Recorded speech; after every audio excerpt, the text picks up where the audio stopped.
मैं आप लोगों का और हमारे साथ जो वेबकास्टिंग पे हमें लाइव देख रहे हैं सबका स्वागत करता हूं और हम अपनी आगे की यात्रा शुरू करते हैं।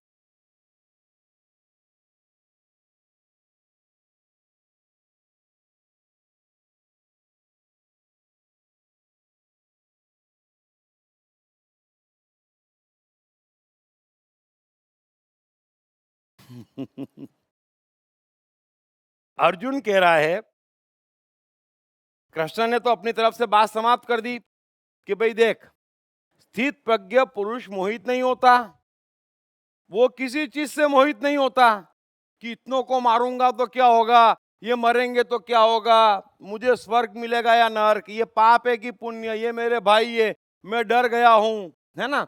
ये सब मोह के विषय हैं और तू पूरी तरह से मोहित है अर्जुन, जबकि इनमें से कोई भी चीज तुझे बाधा नहीं है। तू युद्ध के मैदान में खड़ा है, युद्ध के लिए खड़ा है। अब तू युद्ध करने के लिए भी मोहित था, उस समय भी तेरे पास कारण था कि राज्य चाहिए, ये लोग जुल्मी है, हमारा अधिकार छीन लिया, तब भी तेरे पास कारण था। आज युद्ध से भागना चाह रहा है, तब भी तेरे पास कारण था। तू दोनों समय मोहित था, है ना। लेकिन जो ब्रह्म को प्राप्त है, जो स्थित प्रज्ञ है, वो मोहित नहीं है। और जो मोहित नहीं है उसे युद्ध से इनकार नहीं है, क्योंकि युद्ध कोई लेके थोड़ी आया हूं मैं, है? अब सामने है तो वो ही है और कुछ नहीं है। अब युद्ध में कारण, युद्ध में हिंसा, युद्ध में पाप, युद्ध में भय, ये सब कारण है, ये सब के सब तेरे मोह हैं। सो स्थित प्रज्ञ योगी मोहित नहीं होता। कृष्ण ने बात समाप्त कर दी। तो अर्जुन कह रहा है कि बात समाप्त कैसे कर दी, है ना। तो अब अर्जुन के पास ऑप्शन क्या है, कुछ तो पूछना पड़ेगा। भाई मैंने आपसे पूछा कि मैं यहां जाऊं कि ना जाऊं, या मैंने आपसे कह दिया कि मैं जाना नहीं चाहता और आप कह रहे हैं जाओ, तो मेरे पास ऑप्शन क्या है, या तो जाऊं, या बहस करूं, या विरोध करूं। तो अर्जुन भी युद्ध लड़ना चाहता नहीं है, तो ऑप्शन क्या है, कुछ तो बोलना पड़ेगा, है ना। तो अर्जुन कह रहा है कि हे जनार्दन, यदि आपको कर्म की अपेक्षा ज्ञान श्रेष्ठ मान्य है, तो फिर हे केशव, मुझे भयंकर कर्म में क्यों लगाते हैं। आप मिले हुए वचनों से मेरी बुद्धि को मानो मोहित कर रहे हैं, इसलिए उस एक बात को निश्चित करके कहिए जिससे मैं कल्याण को प्राप्त हो जाऊं। अर्जुन अर्जुन है और अर्जुन के होते सोते हमें कृष्ण को कुछ भी उलझाने की, उनसे कुछ भी पूछने की जरूरत नहीं है। अब कृष्ण ने अभी तक कब कहा कि मुझे ज्ञान मान्य है, कर्म मान्य नहीं है, या कर्म की अपेक्षा ज्ञान श्रेष्ठ है। कृष्ण ने कहा, इस पूरी बात का कहीं ये सार निकलता है। लेकिन अर्जुन कह रहा है कि आप तो बार बार बात कंक्लूड कर लेते कि अर्जुन युद्ध के लिए खड़ा हो जा। अरे मैं कैसे खड़ा हो जाऊं, है आपको कहना है और मेरे को लड़ना है? कोई मजाक है? सामने कौरवों की सेना खड़ी है, कर्ण है, द्रोण है, और कृष्ण समझो, है आप तो सारथी हो, आपका क्या जा रहा है, मैं कैसे खड़ा हो जाऊं। तो वो भी स्पष्ट नहीं कहता। तो यही बातें वो घुमा घुमा के कह रहा है, बार बार अलग अलग तरीके से कह रहा है। तो इस बार कह रहा है कि आपको जब ज्ञान इतना श्रेष्ठ है, आपको ज्ञान इतना पवित्र है, आप ज्ञान को इतना महान समझते, तो मुझे कर्म में क्यों लगाते, मुझे भी ज्ञान दो, है ना। मैं सुनता रहूंगा, आप सुनाते जाओ, युद्ध करने की बात मत करो। आप सुनाते जाओ, आपके वचन मुझे बड़े मोहित कर रहे हैं, लेकिन जो बीच बीच में बोलते हो ना आपकी युद्ध कर, बस वही अड़चन आ रही है। बड़े ध्यान से समझ लेना। अब इस श्लोक को एक बार फिर समझ लो आप, और अर्जुन की मनोदशा समझ लो और अपनी मनोदशा समझ लो। हमारे को भी यही होता है, हम सब कहते हैं फिर आखिरी में कहते नहीं नहीं नहीं नहीं नहीं नहीं, ऐसा करो, फिर ऐसा करो, वैसा करो, लेकिन ऐसा नहीं। कोई आपके मन के विपरीत की, या जिससे वाकई आप डरे हुए हो, या जो आप किसी कीमत पर करना नहीं चाहते, और फिर भी आप पूछते क्या करूं, तब बड़े फंस जाते। फिर क्या करते, वही अर्जुन कर रहा है। तो अर्जुन कह रहा है कि हे जनार्दन, यदि आपको कर्म की अपेक्षा ज्ञान श्रेष्ठ मान्य है, तो फिर हे केशव, मुझे भयंकर कर्म में क्यों लगाते हैं? मुझे क्यों कहते बार बार युद्ध करो? अरे मुझे भी ज्ञान दो, मैं ज्ञान को प्राप्त होना चाहता हूं, युद्ध करना नहीं चाहता। आप मिले हुए से वचनों से मेरी बुद्धि को मानो मोहित कर रहे हैं, इसलिए उस एक बात को निश्चित करके कहिए जिससे मैं कल्याण को प्राप्त हो जाऊं। यानी आप बात को इस तरीके से कहिए जिसमें बार बार युद्ध करने की बात ना आए। आप कुछ भी ज्ञान दीजिए, आप लेफ्ट में जाइए, आप राइट में जाइए, है ना, आप कुछ भी करिए, लेकिन बार बार ये मत कहिए अर्जुन युद्ध के लिए खड़ा हो जा। अर्जुन युद्ध के लिए खड़ा नहीं होने वाला। तो इसमें क्योंकि मुझे कल्याण नहीं दिखता, सो आप ऐसी बात कहिए जिससे मैं निश्चित कल्याण को प्राप्त हो जाऊं। अब कृष्ण की बारी आती है। श्री कृष्ण बोले, हे निष्पाप,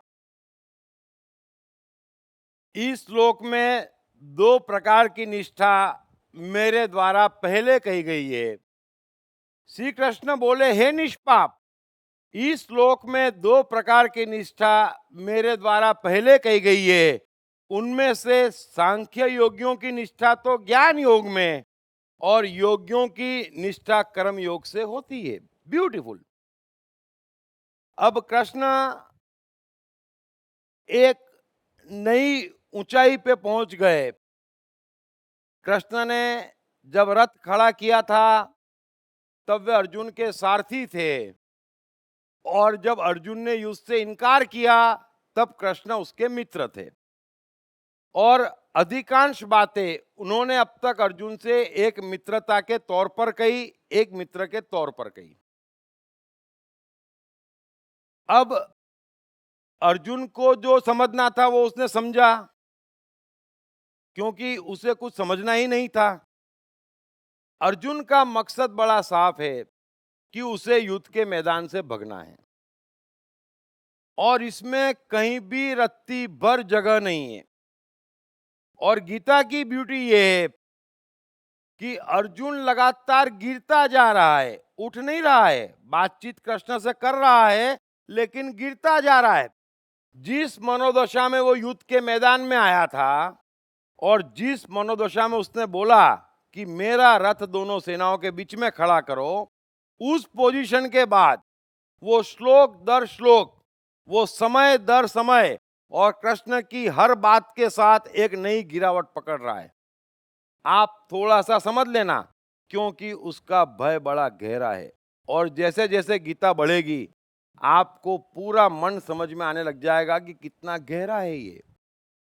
और कृष्ण श्लोक दर श्लोक, समझ लेना, कृष्ण का चैतन्य उठता जा रहा है, उठता जा रहा है और उठता जा रहा है। यानी कि दो विपरीत कार्य हो रहे हैं लगातार गीता में। अर्जुन गिरता जा रहा है और कृष्ण उठते जा रहे हैं। सो इस श्लोक में कृष्ण कह रहे हैं कि हे अर्जुन, तूने ज्ञान और कर्म की बात कही, और मन में कृष्ण सोच रहे होंगे कि अपने आप ही कह दिया कि मुझे ज्ञान मान्य है ना।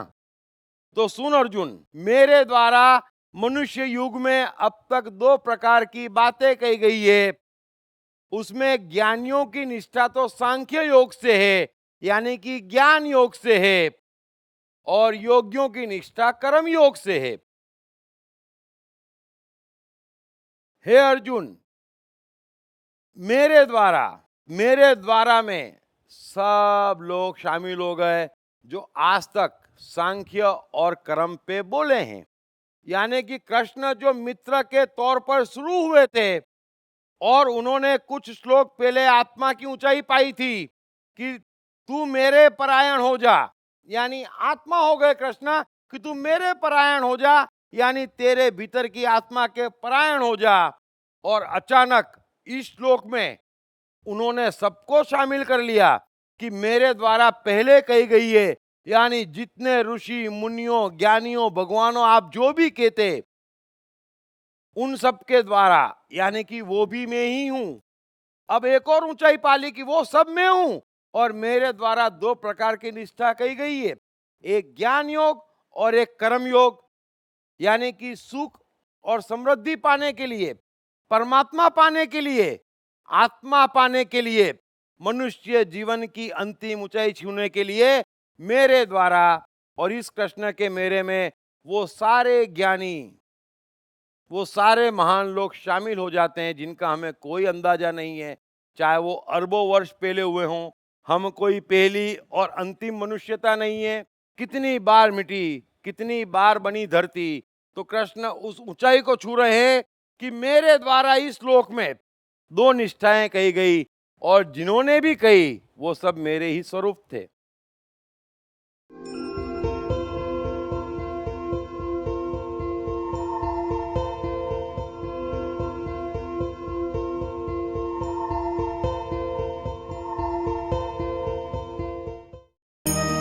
कृष्ण मन और जीवन के मास्टर।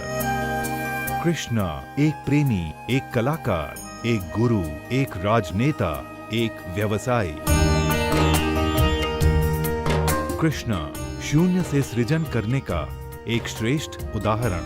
कृष्ण जो कठिनतम परिस्थितियों में भी हंसते हुए जीने की कला सिखाते हैं। कृष्ण जिन्होंने जीवन का हर युद्ध जीता। दीप त्रिवेदी द्वारा लिखित किताब मैं कृष्ण हूँ। ये किताब कृष्ण के संपूर्ण जीवन पर रिसर्च करने के बाद कुछ इस साइकोलॉजिकल अंदाज में सिलसिलेवार रूप से लिखी गई है कि जिसे पढ़ते पढ़ते आपका जीवन भी बदलता चला जाएगा। मैं कृष्ण हूँ। ये किताब अंग्रेजी, हिंदी, मराठी तथा गुजराती में एक साथ atmanestore.com साथ ही सभी प्रमुख ई-कॉमर्स साइट्स पर भी उपलब्ध है।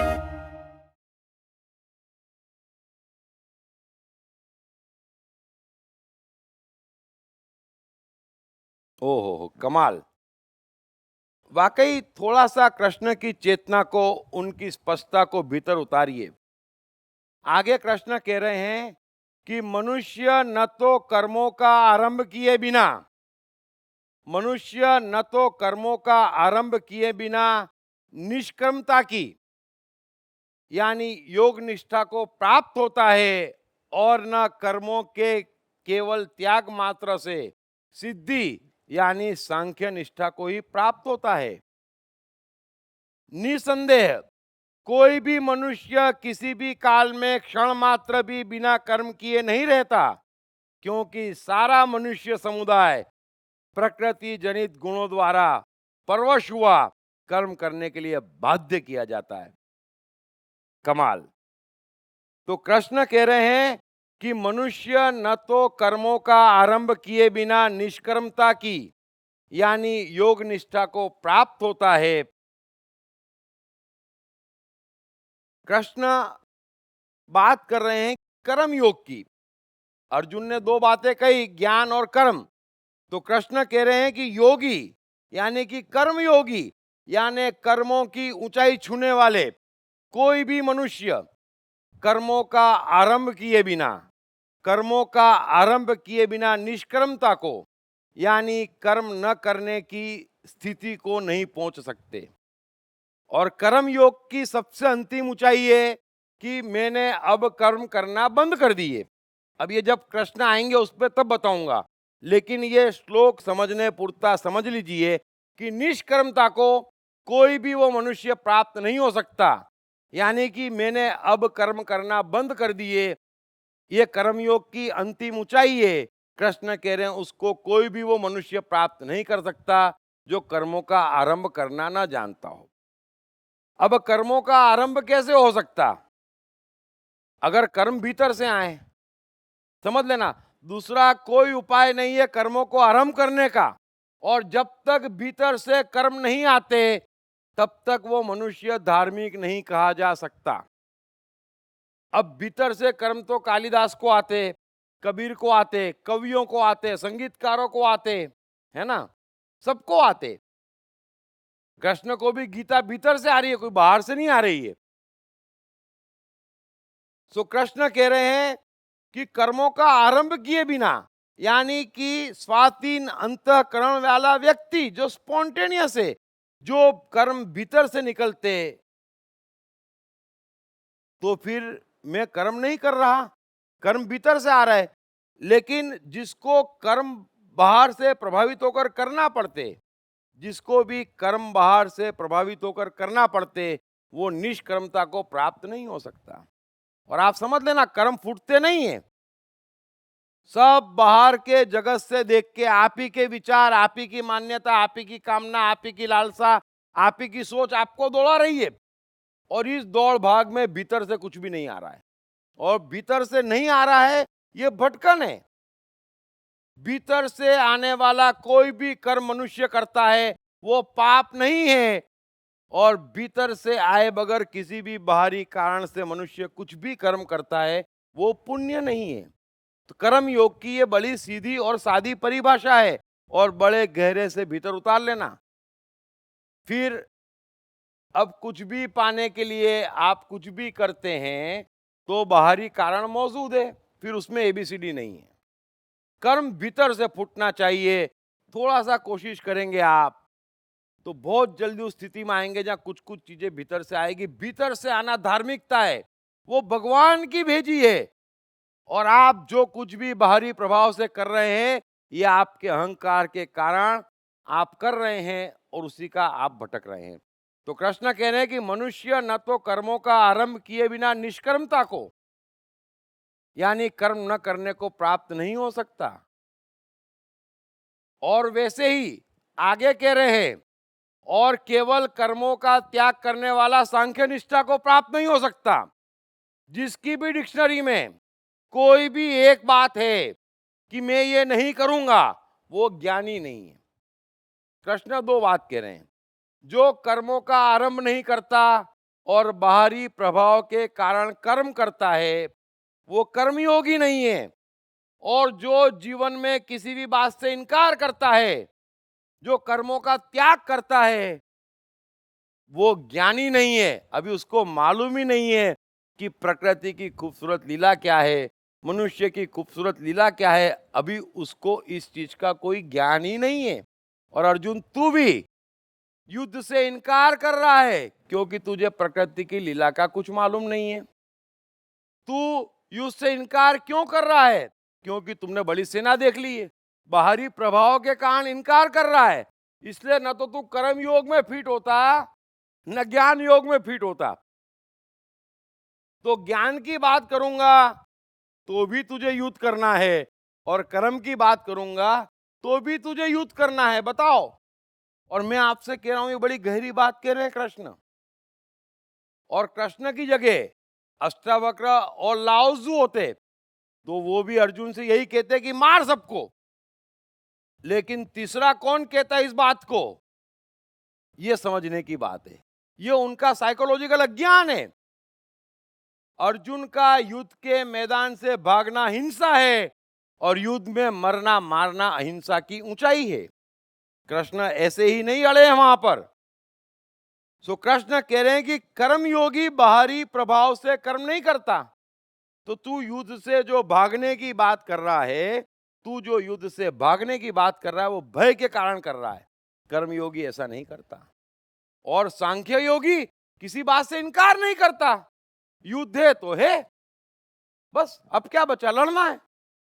सांख्य योगी किसी बात से इनकार नहीं करता, तो वो ज्ञानी है जो इनकार नहीं करता। और वो कर्म योगी है जो कर्मों का आरंभ करता है। ये दो बातें अपने जहन में बिठा लेना। फिर जैसे जैसे हम आगे बढ़ेंगे वैसे वैसे इसकी गहराई में जाएंगे कृष्ण के साथ। लेकिन अभी ये बात सबके जहन में बिठा लेना कि धर्म की लालच तो सबको है, बड़ी लालसा है, बड़ी बातें करते। तो कृष्ण ने एक लकीर खींच दी कि कर्मों का आरंभ करते तो बात करो, सब चीज का स्वीकार करते तो बात करो। बाकी धर्म से अभी आपकी काफी दूरी है। प्रकृति की महान लीला, इस महान रहस्य से दूरी है, इसलिए ऐसी बातें करते हैं। क्योंकि कृष्ण गीता में सबसे पहला रहस्य यह कह चुके कि न कोई मरता न कोई मारता, यही भ्रम है। मनुष्य न कुछ पाता न कुछ खोता, यही भ्रम है। वैसे ही यह भ्रम है, किसी भी चीज से इनकार प्रकृति की लीला में भ्रम है। और बाहरी फोर्स का भीतर आना ये एक अज्ञान है, वो कर्मयोगी नहीं है। फिर वो फोर्स कोई भी हो, हाँ या ना के रूप में भीतर प्रभावित करती, इसका मतलब अभी आप कर्मयोगी नहीं है। ब्यूटीफुल। आगे कृष्ण कह रहे हैं कि निसंदेह कोई भी मनुष्य किसी भी काल में क्षण मात्र भी बिना कर्म किए नहीं रहता, क्योंकि सारा मनुष्य समुदाय प्रकृति जनित गुणों द्वारा परवश हुआ कर्म करने के लिए बाध्य किया जाता है। कृष्ण कह रहे हैं कि अर्जुन, कोई भी मनुष्य किसी भी काल में बिना कर्म किए नहीं रहता है। आप सांस लेते हैं तो भी कर्म है, पानी पीते हैं तो भी कर्म है। कोई सांस लेना छोड़ देगा तो उसका जीवन 5 मिनट बचा रह जाएगा। सो बगैर कर्म किए तो कृष्ण कह रहे हैं कि कोई जीवित ही नहीं रह सकता है। इसलिए कर्म से इनकार की तो तू बात ही मत कर। ये मत कह कि मुझे ज्ञान सुनाते जाइए सुनाते जाइए सुनाते जाइए और कर्म करने की बात मत कीजिए। तो बिना कर्म के तो मनुष्य जीवित नहीं रहता। और एक बात और कृष्ण बड़ी ऊंची कह रहे हैं कि संपूर्ण मनुष्य समुदाय, ये बात समझ लेना और ये श्लोक जहन में उतार लेना, बड़ा गहरा है। लेकिन इसकी गहराई में जैसे जैसे कृष्ण जाएंगे हम जाएंगे। लेकिन ये श्लोक जहन में उतार लेना कि संपूर्ण मनुष्य समुदाय प्रकृति जनित गुणों द्वारा परवश हुआ कर्म करने को बाध्य किया जाता है। अर्थात कृष्ण कह रहे हैं कि किसी मनुष्य के पास भी कुछ भी करने की इतनी भी सत्ता नहीं है, वो बाध्य किया जाता है। बड़े ध्यान से समझना, ये एक बड़ा ही विशाल साइकोलॉजिकल सत्य है। और आप अगर इसकी गहराई समझ जाएंगे ना तो इतना आनंद आएगा, इतनी मस्ती में आ जाएंगे कि अब क्या बचा है। जब हम बाध्य किए जा रहे हैं तो सारे टेंशन खत्म है ना। अब इस श्लोक के आगे बढ़ेंगे हम, लेकिन आपको सुविधा हो, हालांकि मैं तो चाहूंगा कि रोज कृष्ण क्या कह रहे हैं बार बार बार बार पढ़ें, क्योंकि शब्दों की ऐसी गजब की लीला और सत्यों में पिरोना, और वो भी प्रगाढ़ता के साथ। तो जो भी कहते पूरी प्रगाढ़ता से कहते, बिना एबीसीडी के कुछ भी जगह नहीं और बात को फुल स्टॉप। तो कृष्ण कह रहे हैं कि सारा मनुष्य समुदाय बिना अपवाद के, फिर एबीसीडी नहीं, प्रकृति जनित गुणों द्वारा परवश हुआ कर्म करने को बाध्य किया जाता है। अर्जुन, किसी भी मनुष्य का रत्ती भर कोई बस नहीं है, ये बात समझ ले तू। इसलिए तू ये करूं वो न करूं, ये क्या वो क्या, सब सवाल बंद कर दे। तेरा कोई बस नहीं है।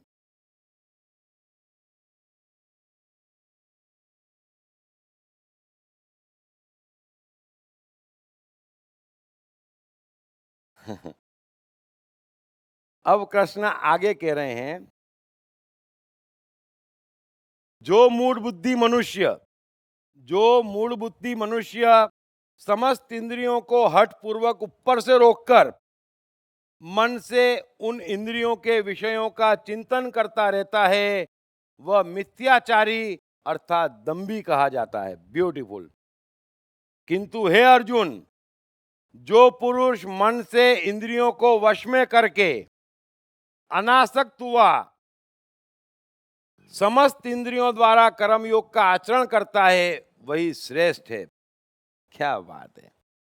एक बार फिर सुन लेना, कृष्ण कह रहे हैं कि जो मूढ़ बुद्धि मनुष्य, मूढ़ बुद्धि यानी अज्ञानी,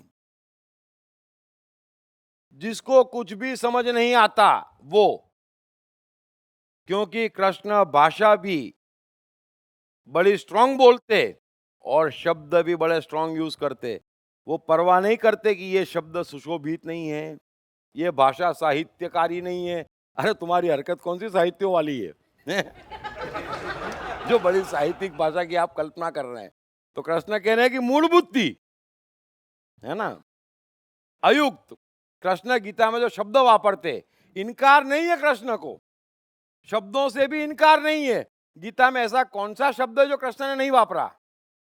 इनकार किसी चीज से नहीं है। जिस चीज की आवश्यकता है, जो होना चाहिए वो होना चाहिए। अब मूर्ख को मूर्ख नहीं कहेंगे तो क्या उस पे ऐसे लिख के समझाएंगे कि तू मूर्ख है? पूरा ऐसे लिखेंगे, अरे मूर्ख है, एक लाइन में खत्म हो गया, बात खत्म हो गई, तू मूर्ख है।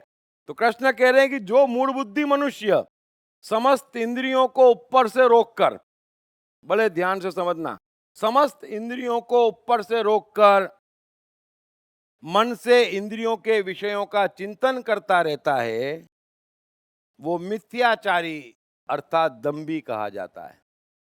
कृष्ण कह रहे हैं कि झूठा कौन और सच्चा कौन, बड़े ध्यान से समझ लेना। क्योंकि युधिष्ठिर ने सत्य बोलने की प्रतिज्ञा ली थी, है ना, तो वो जो सत्य बोल रहा है युधिष्ठिर, वो कोई सत्य नहीं है। आप भी गलतफहमी मत पालना। सत्य होता है मन का सत्य। अभी मैंने सत्य बोलने की प्रतिज्ञा ली है तो मैं कहूंगा कि हाँ ऐसा हुआ था, इससे आप सत्य बोलने वाले नहीं हो गए। मन में भी वो कहने की इच्छा होना चाहिए। अभी मन में तो इच्छा नहीं है, बड़े लट्टू फूट रहे हैं झूठ बोलने के, लेकिन प्रतिज्ञा लिए तो सत्य बोलूंगा, वो सत्य दो कौड़ी का है। थोड़ी बात समझ लेना। तो कृष्ण कह रहे हैं कि इसमें युधिष्ठिर से लेकर भीष्म से लेकर सब आ गए जो प्रतिज्ञा लेते। कृष्ण कह रहे हैं कि जो मूढ़ बुद्धि मनुष्य समस्त इंद्रियों को ऊपर से रोककर हठ पूर्वक, जीत पूर्वक, नहीं ही खाऊंगा, नहीं खाऊंगा ऐसा मत बोले। तेरे पास कोई ऐसा इलाज है कि भूखी ना लगे तो बात कर, समझ लेना। नहीं खाऊंगा ये तो असत्य हो गया। भूख लग रही है और नहीं खाऊंगा, क्रोध नहीं करूंगा, तुम मूर्ख हो। आप कैसी बातें करते हैं? अंदर देखो ना क्या आ रहा है। कृष्ण कह रहे हैं कि वो जो नमस्ते विनम्र, ये गलत बात है, ये सज्जनता की निशानी नहीं है। जो भीतर है वो बाहर होना चाहिए, एज इट इज, बिना मिलावट के। वो सज्जन, वो सत्य बोल रहा है जो भीतर है। तो कृष्ण कह रहे हैं कि जो मूढ़ बुद्धि मनुष्य समस्त इंद्रियों को हठ पूर्वक ऊपर से रोककर मन से उन इंद्रियों का विचार करता है, वो मिथ्याचारी अर्थात दंभी कहा जाता है। बस यही तो अहंकार है, यही तो झूठ है, यही तो मिथ्या है। और इसी मिथ्या ने सब मनुष्य को और पूरी मनुष्य जाति को बर्बाद कर दिया। क्या पाप है और क्या पुण्य है? एक ही पाप है कि मेरे मन में है और मैं कबूल नहीं रहा, मेरे मन में और मैं प्रकट नहीं कर रहा, एक ही तो पाप है। प्रकट करने में क्या बुराई है? कृष्ण कह रहे हैं कि संपूर्ण मनुष्य प्रकृति के गुणों द्वारा बाध्य किया जाता है। जब उसका उसमें वश ही नहीं है, वो छिपा क्या रहा है? गुनाह क्या कर लेगा वो? आपका वश है। जैसे जैसे आगे बढ़ेंगे मैं समझाऊंगा, अरे इतना भी अधिकार नहीं है तो क्या छिपा रहे हैं? कृष्ण कह रहे हैं कि ये जो छिपा रहे हैं, ऊपर से रोक रहे हैं जबरदस्ती अपने आप को, वही तो गुनाह है। और ये गुनाह पूरी मनुष्य जाति कर रही है। जब हम कहते हैं कि मैं शुक्रवार करूंगा आजीवन, जरा भीतर झांकना, भीतर शुक्रवार आता? भीतर नहीं आता, बाहर कर रहे हैं आप, मिथ्याचारी हैं। मैं यही करूंगा, भीतर आता? भीतर है तो बात करो, जो भीतर है वो बात करो, जितनी भीतर है उतनी बात करो, बड़ी ऊंचाई छू लोगे।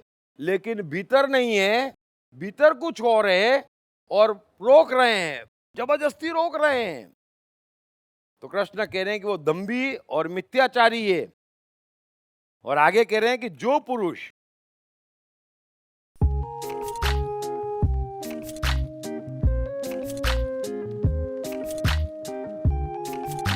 हाय, मेरा नाम शील कुमार अवस्थी है और मैं बैंक में काम करता हूँ as a senior manager. My name is Omkar Kulkarni and I'm a engineering student. मेरा नाम जयराम प्रसाद है, मैं सेल्फ एम्प्लॉयड हूँ। मैंने इनकी बुक पढ़ी I am the mind. Sir ने I am the mind book में बहुत क्लियरली मेंशन किया है कि माइंड किस तरीके से वर्क करता है, कैसे प्रॉब्लम्स को क्रिएट करता है और इसका सोल्यूशन क्या है लाइफ में।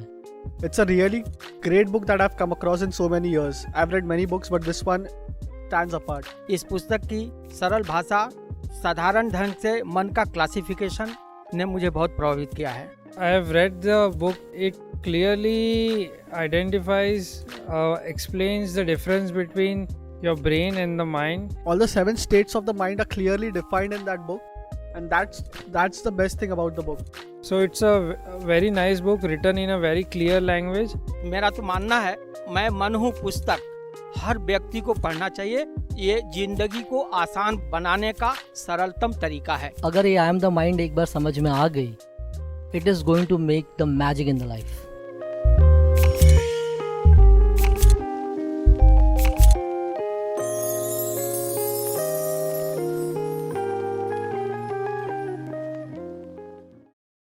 बड़ी सुंदर बात कह रहे हैं कि जो पुरुष मन से इंद्रियों को वश में करके अनासक्त हुआ, समस्त इंद्रियों द्वारा कर्म योग का आचरण करता है, वही श्रेष्ठ है।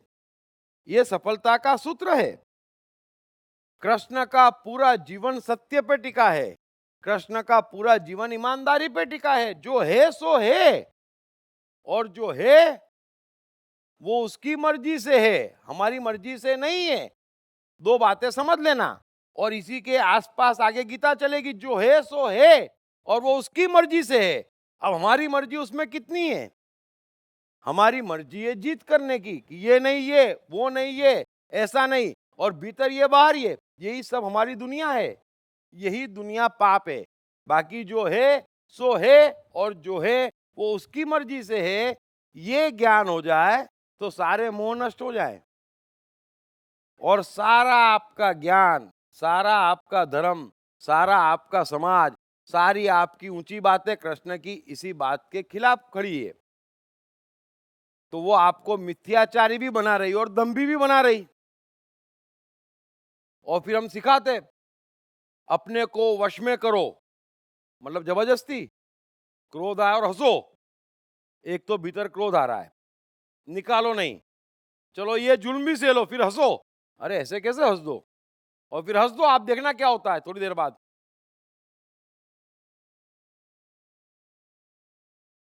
कमाल कमाल की हरकतें करने लग जाएंगे आप। सो जो है सो है। सो कृष्ण कह रहे हैं कि जो मनुष्य इंद्रियों को वश में करके अनासक्त हुआ कि ये करूंगा और ये नहीं करूंगा, आपकी इंद्रियां क्या कर रही है? जो कुछ है उसको छिपा रही है। क्यों? क्योंकि आप मान रहे हैं कि इससे नुकसान है, आप मान रहे हैं कि इससे फायदा नहीं है, आप मान रहे हैं कि ये पाप है, आप मान रहे हैं कि 10 लोगों को पसंद नहीं आएगा। तो ये आपकी आसक्ति है। लेकिन योगी रत्ती भर आसक्त नहीं है, किसी चीज से आसक्त नहीं है, किसी बात से आसक्त नहीं है। जो भीतर से आ रहा है उसको प्रकट कर रहा है।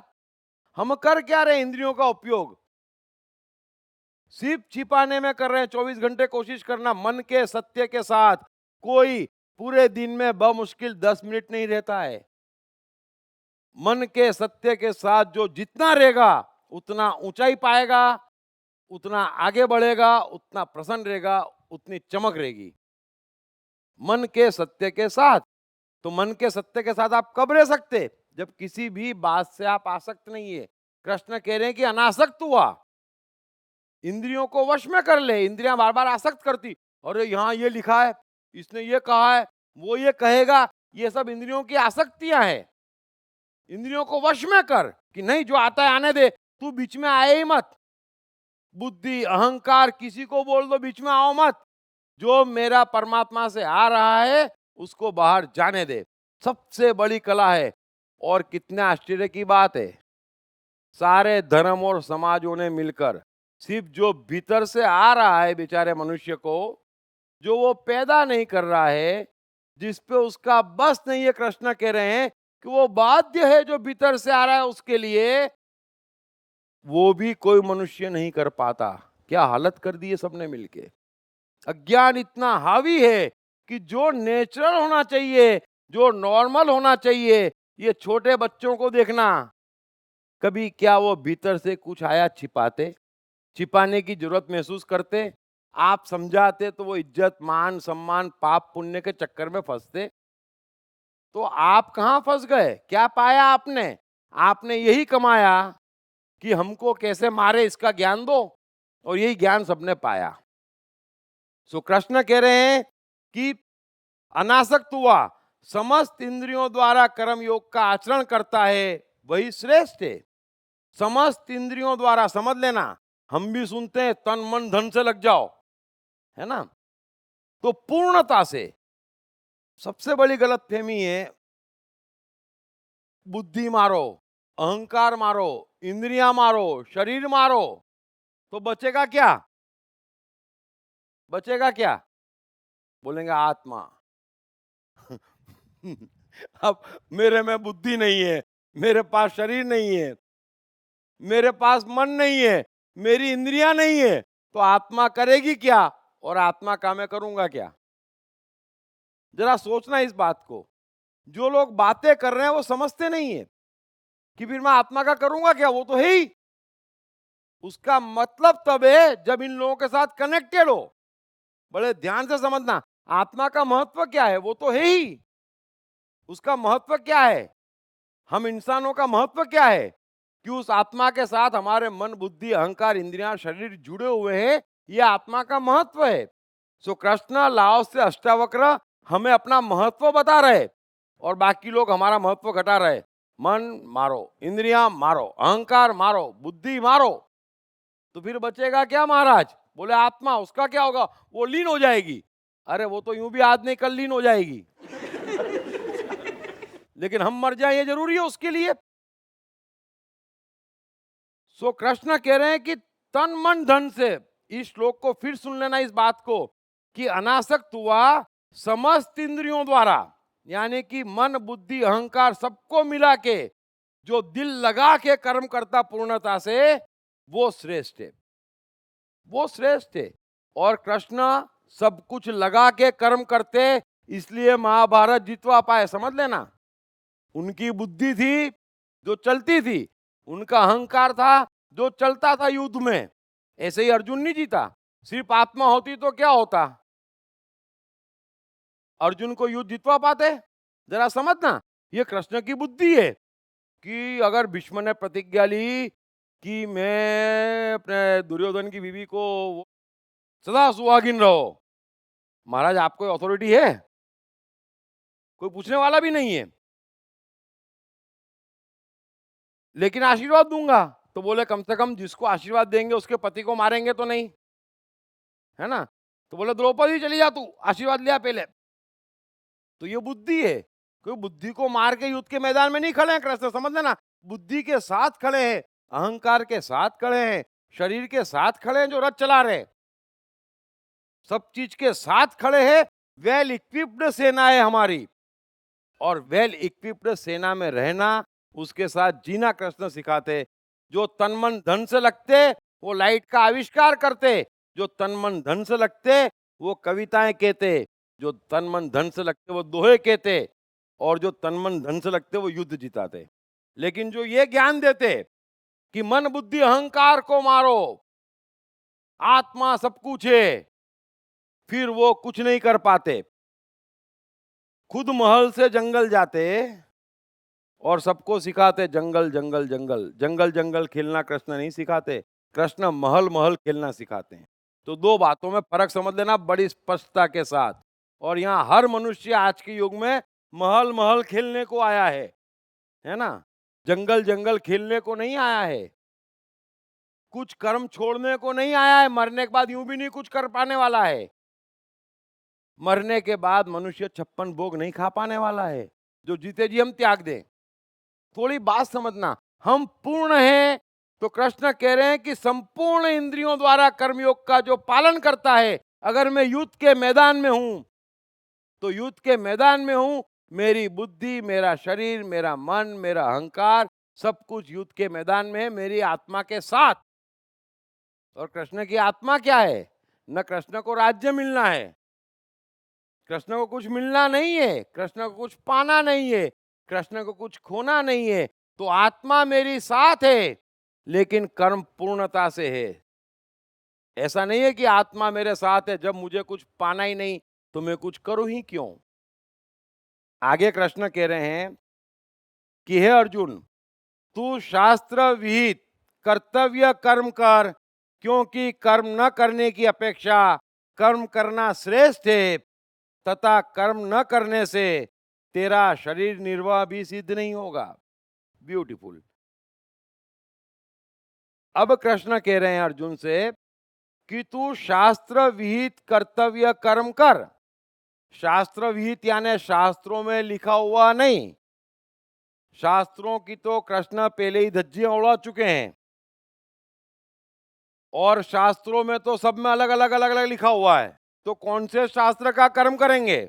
सो शास्त्र की बात मत करना, शास्त्र सम्मत। इसलिए कृष्ण उसी समय श्लोक में कह चुके हैं कि आत्मज्ञानी के लिए या आत्मा में झांकने वाले के लिए या अंतरात्मा की आवाज सुनने वाले के लिए वेदों में कोई प्रयोजन नहीं रह जाता है। सारे वेद सारे शास्त्र छोटे हैं, बोने हैं, किसी काम के नहीं उसके सामने, जिसके भीतर से आवाज आना शुरू होती, जो भीतर की आवाज को सुन पाता। तो जो भीतर से आवाज आती वही मनुष्य का शास्त्र है, और हर मनुष्य का शास्त्र उसके भीतर है। आपका शास्त्र आपके भीतर है। तो कृष्ण कह रहे हैं कि वहां से जो आ रहा है उसे कर्तव्य मान के कर। और वहां से कब आएगा? जब तू ये तमाम बाहर के कारणों से छुटकारा पाएगा, तब तुझे समझ में आएगा कि तेरे लिए युद्ध करना कर्तव्य है कि न करना कर्तव्य है। तब तक तुझे समझ में नहीं आएगा। मैं कुछ भी कहूंगा, जब तक भय है तब तक तू हजार आर्गुमेंट देगा कि ये मेरे भाई है, ये पाप है, ये ऐसा है, ये वैसा है। ये सब बाहरी कारण है। तू भीतर जा, इन बाहरी कारणों को छोड़। तो कृष्ण कह रहे हैं कि तू शास्त्र विहित कर्तव्य कर्म कर। हमारे भीतर से जो आता है वो इतना श्रेष्ठ और सुपर्ब है। सिर्फ गड़बड़ इतनी है कि भीतर से आ नहीं रहा। भीतर से आता है तो भी बाहर की कोलाहल में खो जाता है। भीतर से कई बार आता है, सुनाई देता है, तो भी हिम्मत नहीं जुटा पाते कि ये नुकसान, ये नफा, ये जीत, ये हार, ये पाप, ये पुण्य, द्वंद के कारण हम हिम्मत नहीं जुटा पाते कि जो भीतर से आया उसे प्रकट कर दे। कई बार कहते क्या करूं क्या ना करूं, तो कहते ना कि आत्मा की आवाज सुन लो, आत्मा की आवाज का साथ दो, लेकिन कौन दे? तो कृष्ण कह रहे हैं कि जो भीतर से आ रहा है उसको तू फॉलो कर और कोशिश कर कि भीतर से आए। और भीतर से कब आएगा?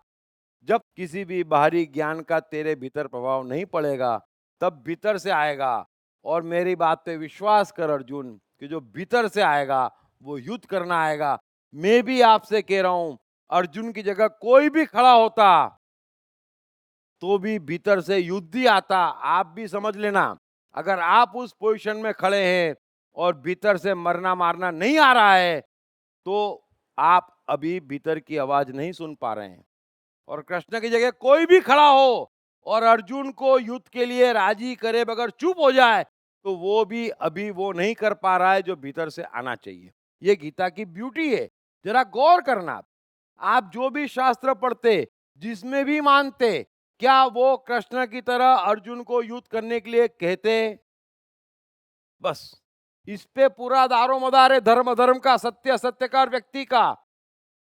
क्या आप अर्जुन की जगह होते तो पूरे दिल से जो कृष्ण कह रहे हैं वो आप करते? बस ये धर्म और अधर्म का, सोई और जागी आत्मा का फर्क है, जिसको हम गीता के साथ समझेंगे। अगला श्लोक इसको पूरा क्लियर करने वाला है, लेकिन काफी लंबा है, तो अब आज नहीं ले पाएंगे। सो यहीं पे मुझे बंद करना पड़ेगा। Thank you very much.